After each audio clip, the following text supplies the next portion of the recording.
ዛይ $50 አለኝ። ይህንን $50 ተጠቅሜ በቀን 10 ወይም $20 እንዴት ማትረፍ እችላለሁ? የትኛውን ስትራቴጂ ልጠቀም? ሰላም የዛይ ቤተሰቦች፣ የጥያቄ በየቀኑ በቴሌግራም በኢንስታግራም እና በዩቲዩብ ኮሜንት ላይ ከሚጠየቁኝ ጥያቄዎች ሁሉ አንደኛውን ደረጃ የሚይዝ ነው። ምናልባት አንተም ዛሬ ይህንን ቪዲዮ ስትከፍት ይህ ጥያቄ በአእምሮህ ውስጥ ይመላለስ ይሆናል። አልፈርድብህም፣ ምክንያቱም የብዙዎቻችን መነሻ ካፒታል ትንሽ ነችና። $50 $100 ወይም ቢበዛ $200 ይዘን ነው ወደዚህ ዓለም የምንገባው። ሁላችንም ሕይወታችንን መቀየር እንፈልጋለን። ግን ዛሬ እውነትን ከውሸት ለይተን በማህበራዊ ሚዲያ ላይ የምታየውን የቅዠት ዓለም አፍርሰን ማንም ሊነግርህ የማይፈልገውን መራራ እውነት ልነግርህ ነው። መሬት ላይ ወዳለው እውነት አላምጣ። በ$50 ትሬዲንግ መጀመር ይቻላል? አዎ 100% ይቻላል። ነገር ግን በ$50 ተነስተህ በሚቀጥለው ወር የቤት ክራይ መክፈል ወይም መኪና መግዛት ትችላለህ? በፍጹም አትችልም። ይህንን ካሰብክ አንተ ትሬደር ለመሆን ሳይሆን ቁማር ለመጫወት ነው የመጣኸው። ዛሬ በትንሽ ካፒታል ወደ ትሬዲንግ ዓለም ስትገባ ልትይዘው ስለሚገባው ትክክለኛ የስነ ልቦና ዝግጅት፣ ስለ ሪስክ አያያዝና ያችን $50 እንዴት ወደ ትልቅ የሀብት ማማ መወጣጫ መሰላል እንደምትቀይራት በጥልቅ እንነጋገራለን። መጀመሪያ እስቲ የሂሳብ ስሌቱን እናውራም። $50 ይዘህ በቀን $20 ማትረፍ እፈልጋለሁ ስትል በየቀኑ ካፒታሌን በ40% ማሳደግ እፈልጋለሁ እያልክ ነው። አስበው፣ በዓለም ላይ ያሉ ትልልቅ ባንኮችና የዎል ስትሪት ኢንቨስተሮች በዓመት 20% ትርፍ ካገኙ ስኬታማ ዓመት አሳለፍን ብለው ድግስ ይደግሳሉ። አንተ ግን የነሱን የአንድ ዓመት ትርፍ በቀን ውስጥ ማግኘት ትፈልጋለህ። ይህ ስግብግብነት ይባላል። ይህ የድህነት አስተሳሰብና ቶሎ የመክበር አባዜ ነው። ማርኬቱ ደግሞ ይህንን ቶሎ የመክበር አባዜም ያለበትን ሰው አሽትቶ ያውቀዋል። ልክ እንደ ተራበ አውሬም ያችን $50ን በ10 ደቂቃ ውስጥ ውጦ ያስቀረዋል። ስለዚህ የመጀመሪያውና ትልቁ የትሬዲንግ ህግ ዓላማህን ማስተካከል ነው። ያችን $50 አካውንት ውስጥ ስታስገባት ከዚች ብር ላይ ትርፍ አውጥቼም እበላለሁ ብለህ ማሰብህን ዛሬውን አውቁም። አእምሮህ ውስጥ መኖር ያለበት አንድ ሐሳብ ብቻ ነው። ይህች $50 የትምህርት ቤት ክፍያዬ ነች የሚለው። ዩኒቨርሲቲ ስትገባ ለትምህርት አትከፍልም። ትሬዲንግም እንደዛው ነው። ትሬዲንግ በዓለም ላይ ካሉ ከፍተኛ ገቢ ከሚያስገኙ ሙያዎች አንዱ ነው። ይህንን ሙያ በነፃ ልትማረው አትችልም። ገበያው የራሱን ዋጋ ያስከፍልሃል። ስለዚህ $50ን ስታስገባ ይች ገንዘብ ስሜቴን የምፈትንባት፣ ዲስፕሊኔን የምገነባባትና ሪስክ ማኔጅመንት የምለማመድባት የመጀመሪያ ክፍያዬ ነች ብለህ እመን። ብትጠፋም አታለቅስም፣ ምክንያቱም ከገንዘቡ በላይ የገዛኸው ትልቅ ትምህርትና ልምድ አለም። ወደ ተግባራዊው ክፍል ስንመጣም በ$50 እንዴት ነው ትሬድ የምታደርገው? የብዙ ጀማሪዎች ትልቁ ችግር የሎት ሳይዝ አጠቃቀም ላይ ነው። $50 ይዘው 0.05 ወይም 0.10 ሎት ሳይዝ ይከፍታሉ። ይህ ራስን ማጥፋት ነው። ገበያው ትንሽ ወደ ኋላ ሲል አካውንታቸው ቀይ ይለብሳል። ማርጂን ኮል ይመታሉ። በደቂቃዎች ውስጥ አካውንቱ ይቃጠላል። በ$50 ትሬድ ስታደርግ መክፈት ያለብህ ብቸኛውና ትንሹ ሎት ሳይዝ 0.01 ብቻ ነው። አዎ 0.01 ብቻም። እዚህ ጋር ያለው የውስጥ ስግብግብነት ይከራከራል። ዛይ በ0.01 ሎት ሳይዝ እኮ ትርፉ ሳንቲም ነው። አንድ ትሬድ አሸንፌ የማገኘው 50 ሳንቲም ወይም $1 ብቻ ነው። በዚህ መቼ ሀብታም ልሆን ነው ይልሃል። ትክክል ነህ። በ50 ሳንቲም ሀብታም አትሆንም። ነገር ግን እዚህ ጋር እየገነባ ያለው የገንዘብ መጠንን ሳይሆን ልማድን ነው። ትሬዲንግ የልማድ ጨዋታ ነው። ዛሬ በ$50 ላይ ሪስክህን ጠብቀህ $1 ማትረፍና 50 ሳንቲም ማክሰርን ካልተለማመድክ ነገ $50,000 ቢሰጥህም ያንኑ የቁማርተኛ ባህሪን ነው የምትደግመው። ብዙ ሰው ትልቅ ካፒታል ሳገኝ ዲስፕሊንድ እሆናለሁ፣ አሁን ግን አካውንቴ ትንሽ ስለሆነ ሪስክ ወስጄም ላሳድገው ይላል። ይህ ትልቁ ራስ ማታለል ነው። ገንዘብ ባህሪህን አይቀይርም፣ ይልቁንስ በውስጥህ ያለውን ባህሪም አጉልቶ ነው የሚያወጣው። ዛሬ በትንሽ ብር ፈሪ ወይም ስግብግብ ከሆንክ በትልቁ ብርም የባሰ ፈሪናም ስግብግብ ነው የምትሆነው። ስለዚህ የ$50 አካውንት ዋና ዓላማም መኖር ወይም ሰርቫይቫል ነው። የትሬዲንግ የመጀመሪያው ህግ ገንዘብህን አታጣ የሚለው ነው። ብዙ ጀማሪዎች የሚያስቡት እንዴት እንደሚያተርፉ ብቻ ነው። ፕሮፌሽናል ትሬደሮች ግን የሚያስቡት በዚህ ትሬድ ብሳሳት ምን ያህል አጣለሁ ብለው ነው። በ$50 ላይ በአንድ ትሬድ ከ$1 ወይም $2 በላይ ሪስክ ማድረግ የለብህም። ስቶፕ ሎስ ስትጠቀም ኪሳራ ከ$2 እንዳይበልጥ አድርገህ አስላም። ይህ ማለት አካውንትህን ሙሉ በሙሉ ለማቃጠል በተከታታይ 25 ጊዜ መሳሳት አለብህ ማለት ነው። 25 ጊዜ በተከታታይ መሳሳት ደግሞ በጣም ከባድ ነው። አሁን ወደ ሌላኛው ከባድ የስነ ልቦና ፈተና እንምጣም። እሱም መሰላቸት ነው። በ0.01 ሎት ሳይዝ ትሬድ ማድረግ እጅግ በጣም አሰልቺ ነው። ትሬድ ውስጥ ገብተህ ገበያው ወደ አንተ አቅጣጫ ሄዶ ስታየው ትርፍህ 80 ሳንቲም ነው። ይደብርሃል። ጓደኛህ ቲክቶክ ላይ ዛሬ $500 አተረፍኩ ብሎ ፖስት ያደርጋል። ያንን 50 ሳንቲም ስታይ ታፍራለህ። ማርኬቱን ለማሸነፍ ሳይሆን ጓደኛህን ለማሸነፍ ትፈልጋለህ።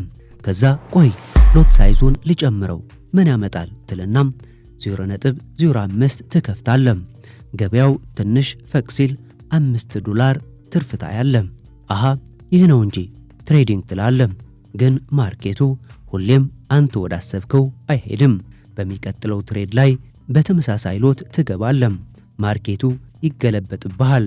$10 ማይነስ ያሳያል። አሁን ትደነግጣለህ። የ$50 $10 ኪሳራም በአንድ ትሬድ አጣህ ማለት ነው። አእምሮህ አሁን ከመረጋጋት ወደ ብቀላ ይቀየራል። ያጣሁትን አሁኑኑ መመለስ አለብኝ ትላለህ።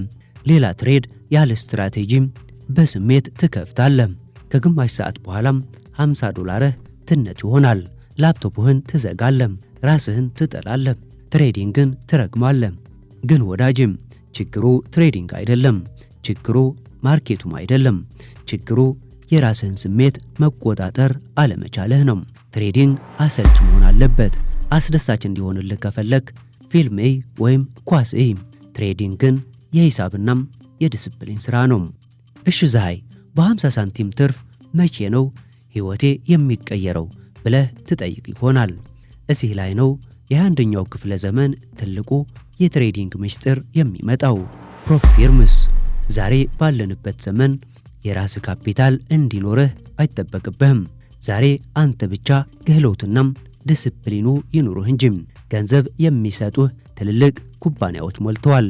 ያንተም የ$50 አካውንት ሚናም ያችን ብር ለ3 ወራት ያህል ሳታጠፋት ማቆየት ነው። በየወሩ 5% ወይም 10% እያሳደግ የትሬዲንግ ጆርናል እየጻፍክ ራስህን መቆጣጠር መቻልህ ለራስህ የምታረጋግጥበት የሙከራ ሜዳ ነው። ለ3 ተከታታይ ወራት $50ህን $60፣ $65 ማድረግ ከቻልክ አንተም አሁን እውነተኛም ትሬደር ሆነሃል ማለት ነው። ከዛ በኋላም የራስህን በርትተህ ፕሮፕ ፊርምስ ኩባንያዎች ጋር ትሄዳለህ። ለምሳሌም በ$50 የ$10,000 ፈተናም ትገዛለህ። ፈተናውን ታልፋለህ። ኩባንያው የ$10,000 ፋንድድ አካውንት ይሰጣል። አሁን እውነተኛው ጨዋታ ጀመረ ማለት ነው። $10,000 ላይ 1% ሪስክ ብታደርግ $100 ማለት ነው። እናም የ2% ትርፍ ማለት $200 ብታገኝ የትሬዲንግ አካሄድህ ያው 0.01 ሎት ስትጠቀም የነበረው አይነት አሰልቺናም የተረጋጋ ሂደት ነው። ቁጥሩ ግን አድጓል። $200 ትርፍ ማለት በኢትዮጵያ ከ20,000 ብር በላይ ነው። ይሄ በአንድ ትሬድ ነው። ከምታገኘው ትርፍ ላይ ኩባንያው 80%ቱን ላንተ ይሰጣል። ይህ ነው ፕሮፌሽናል የሆነው ዘላቂነት ያለው የትሬዲንግ ጉዞም። ግን ይህ ሁሉ እንዲሳካም በመሃል ላይ አንድ የሚያሻግርህናም የሚያስጠብቅህ ጠንካራ ድልድይ አለ። እሱም ዕውቀት ነው።